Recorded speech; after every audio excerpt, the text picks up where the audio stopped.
तो आज से हम लोग जीके जीएस का क्वेश्चन करने वाले हैं ना। तो इसमें जो कौन कौन से एग्ज़ाम कवर होंगे, जितने भी नॉन टेक्निकल एग्ज़ाम होते हैं, जितने भी सारे इसमें कवर आ जाएंगे। अभी जो एग्ज़ाम लेटेस्ट आरआरबी जेई है, ठीक है, एनटीपीसी है, एलपी का भी एग्ज़ाम होने वाला। अभी एसएससी सीजीएल का जो मेंस है वो है, एसएससी एमटीएस है।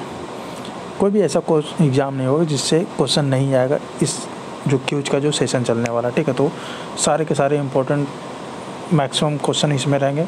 बहुत सारे सेट्स लगाएं, एक सेट में 50 क्वेश्चन है और हम लोग 2 तो एटलीस्ट लगाएंगे। एक रखेंगे हम लोग हिस्ट्री, पॉलिटी, ये सब का, इकोनॉमिक्स वगैरह, और एक जीएस का सेशन हमेशा रहेगा, क्योंकि जीएस में बहुत लोगों को दिक्कत होती है, ठीक है। तो हम लोग स्टार्ट कर देते हैं, ठीक है। आपको स्कोर ज़रूर बताना कि कितने आपने सही करे हैं, ठीक है। तो स्टार्ट कर देते हैं। सबसे पहला बोला गया question, which British governor general introduced postage stamp in India. इसका मतलब ये हुआ कि कौन ऐसा गवर्नर जनरल था जो स्टैम्प होता है ना, पोस्ट ऑफिस का स्टैम्प है, वो पहली बार इंट्रोड्यूस किया था इंडिया में। तो इसका राइट आंसर हो जाएगा लॉर्ड डलहौजी। और ये कब किया था? ये किया था 1854 में। और अगर आपसे पूछा जाए कि सबसे पहली बार मतलब पोस्ट ऑफिस का जो इंडिया में कब इस्टेब्लिश हुआ था, तो वो होगा राइट आंसर 1837 में जो है पहली बार क्या मतलब पोस्ट ऑफिस का इस्टेब्लिश हुआ। और इंडिया में 1854 में उसका जो स्टैम्प आने लगा।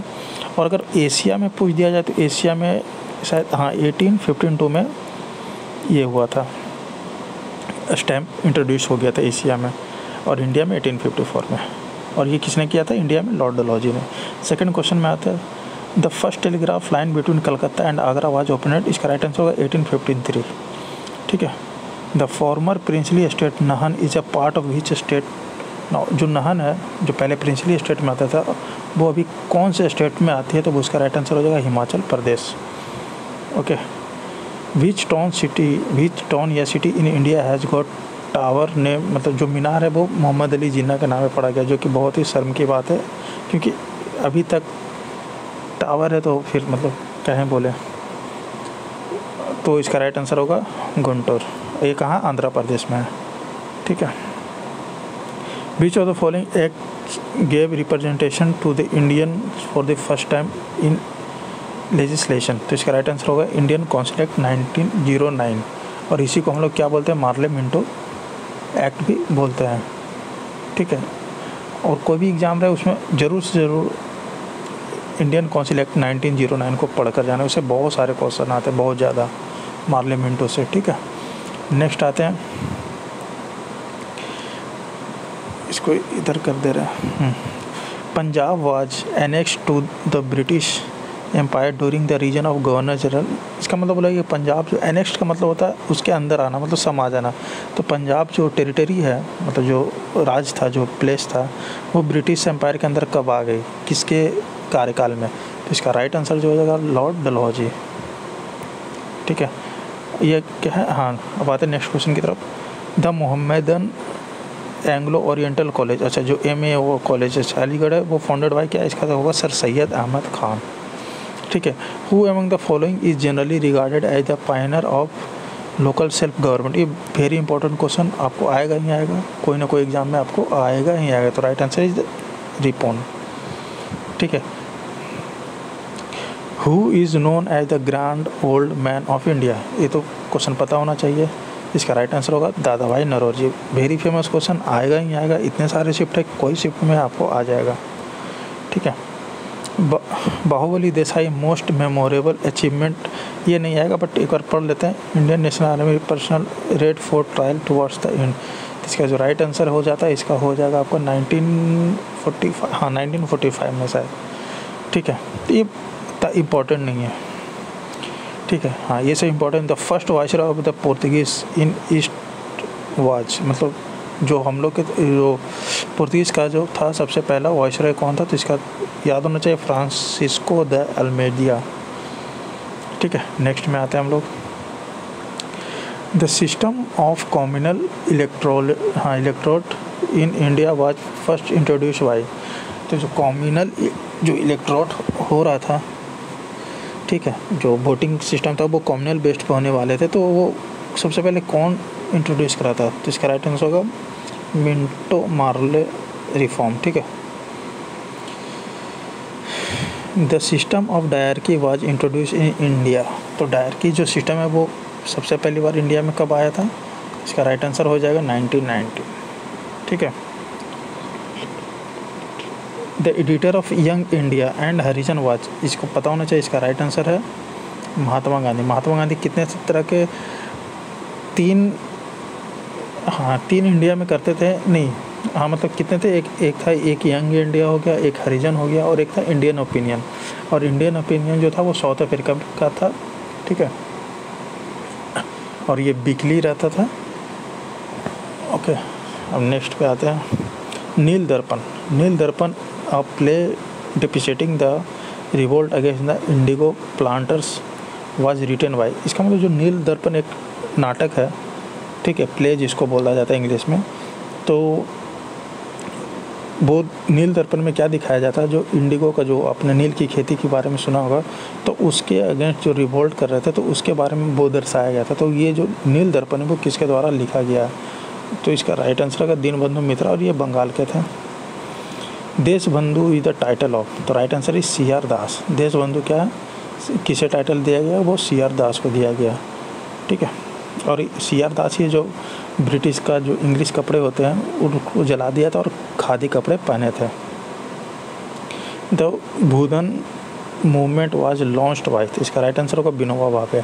और ये क्यों लॉन्च किया गया था? भूधन मूवमेंट लॉन्च किया गया था विनोबा भावे द्वारा कि जो पहले जो अमीर जो लैंड ओनर हुआ करते थे उनके अगेंस्ट था ये मूवमेंट लाया गया था कि आप कुछ ना कुछ अपनी ज़मीन लोअर कास्ट वालों के लिए वॉलंटरी दे दें, मतलब बिना पेमेंट का आप उसे दे दें, क्योंकि आपने बहुत सारा एक्वायर कर रखा था। तो ये स्टोरी था, तो इसके लिए ये किया गया था। ठीक है। और ये कब हुआ था? 1951 में, इसके पीछे वाले में था। Okay, next question. The last governor general of east India company and first viceroy कौन थे? ठीक है। इसका राइट आंसर होगा कैनिंग। लॉर्ड तो लिखा हुआ बट है कैनिंग। ठीक है। तो ये पहला जो है गवर्नर जनरल था और उसके बाद जो है वाइसरॉय भी बन गया था, मतलब अपना ही कार्यकाल में, क्योंकि पोस्ट का नाम ही चेंज हो गया था तो वो बन गया था। पहले गवर्नर जनरल का पोस्ट था, उसको हटाकर वाइसरॉय कर दिया तो ऑटोमेटिक बन गया। The first governor general of Bengal, governor general पहला कौन था बंगाल का? तो इसका राइट आंसर होगा लॉर्ड वारेन हेस्टिंग। ठीक है। Gandhi Dandi march is associated with, तो इसका ये किससे एसोसिएटेड था? तो right answer is civil disobedient movement. Who among the following is not a moderate. Moderate मतलब नरम दल जो होता है ना, थोड़ा सा शांत स्वभाव, जो गांधी जी के टाइप के थे, वो कौन इसमें नहीं है? ठीक है। तो इसका राइट आंसर क्या हो जाएगा? सभी को पता होना चाहिए, इसका है फिरोज शाह मेहता। ठीक है। सॉरी, वो following is not a moderate. अच्छा हाँ, सॉरी, ये तो बाल गंगाधर तिलक हो जाएगा। ठीक है। और कौन कौन? लाल बाल पाल के आपने नाम सुने होंगे, बाल गंगाधर तिलक, लाला लाजपत राय एंड बिपिन चंद्र पाल। ठीक है। और एक और थे अरविंदो घोष। ये सब जो होते हैं ना, ये सब मतलब मॉडरेट में नहीं आते थे। ठीक है। During British rule who was instrumental for the introduction of the, हाँ तो इसमें बोला गया कि रेतवारी सिस्टम को किसने इंट्रोड्यूस किया था मद्रास में? तो इसका राइट आंसर हो जाएगा क्या? Thomas Munro. और ये कब किया गया था? ये किया गया था 1820 में। ठीक है। Next, beach one of the following novel was the source of, हाँ इसमें बोला गया कि कौन सा नोवेल है जो कि फ्रीडम फाइटर्स को इंडिया में इंस्पायर किया था। ठीक है। इंस्पिरेशन जिससे मिला था वो बुक का नाम क्या है? तो वो आनंद मठ है। आनंद मठ किसके द्वारा लिखा गया है? बंकिम चंद्र चटर्जी। ठीक है। Who initiated the movement to form the Indian national congress? तो इसका राइट आंसर सबको पता होना चाहिए, ए.ओ. ह्यूम। कब किया था? 1885 में इंडियन नेशनल कांग्रेस की स्थापना हुई थी। ये वही कांग्रेस है, मतलब वही पार्टी है जो आज भी एग्जिस्ट कर रही है, जो कि इंडियन के द्वारा नहीं बना हुआ। Gandhi ji famous quit India movement call to the British was, ये कब बोला गया था? तो 1942। किसके दौरान बोला गया था? ये बोला गया था एक खुद में सिविल डिसोबिएंट मूवमेंट के अकॉर्डिंग, मतलब उसके दौरान में बोला गया था। ठीक है। और 1942 में, ठीक है। और इसमें क्या मांगा गया था, बोला गया था कि जो भी ब्रिटिश जो है वो अपना इंडिया से निकल जाए, मैंने क्विट कर दे, क्विट इंडिया, ठीक है। नेक्स्ट क्वेश्चन में आते हैं, which one of the following party by the founded by Subhash Chandra Bose, इसका राइट आंसर हो जाएगा फॉरवर्ड ब्लॉक, ठीक है। Which of the following paper by the editor by Gandhi ji in South Africa, अभी थोड़ी देर पहले डिस्कस किया था, इसका राइट आंसर हो जाएगा इंडियन ओपिनियन, ठीक है। और एक ये 1903, हाँ 1903 में हुआ करता था, ये डेट याद रखने की ज़रूरत नहीं है। अब आते हैं general Dyer, who was responsible for the Jallianwala Bagh कांड, मतलब कांड या मैसेकर जो भी बोलो, वाज शॉट डेड बाय, तो जो जनरल डायर था जो कि जालियांवाला बाग जो हत्याकांड हुआ था उसका वो मेन आदमी था, उसने ही करवाया था, तो उसको किसने जो है ये कर दिया था, ठीक है, शॉट डेड मतलब गोली से मार दिया था, तो इसका राइट आंसर होगा उधम सिंह, तो ठीक है। अब नेक्स्ट में आते हैं, who was the first Indian governor general of the independent India, तो राइट आंसर इस सी राजागोपालाचार्य। तो ये एक ऐसा ही आदमी थे जो कि इंडियन गवर्नर, मतलब कि आज़ादी के बाद आफ्टर 1947, ठीक है। और ये लास्ट भी वही रहे क्योंकि उसके बाद ये पोस्ट ही ख़त्म कर दिया गया आज़ादी के बाद, जैसे कॉन्स्टिट्यूशन लागू हुआ 1950 में, तो फिर वो गवर्नर का पोस्ट हटा गया इंडिया से। इंडिया का अब स्टेट का गवर्नर होता है, इंडिया का नहीं होता, ठीक है।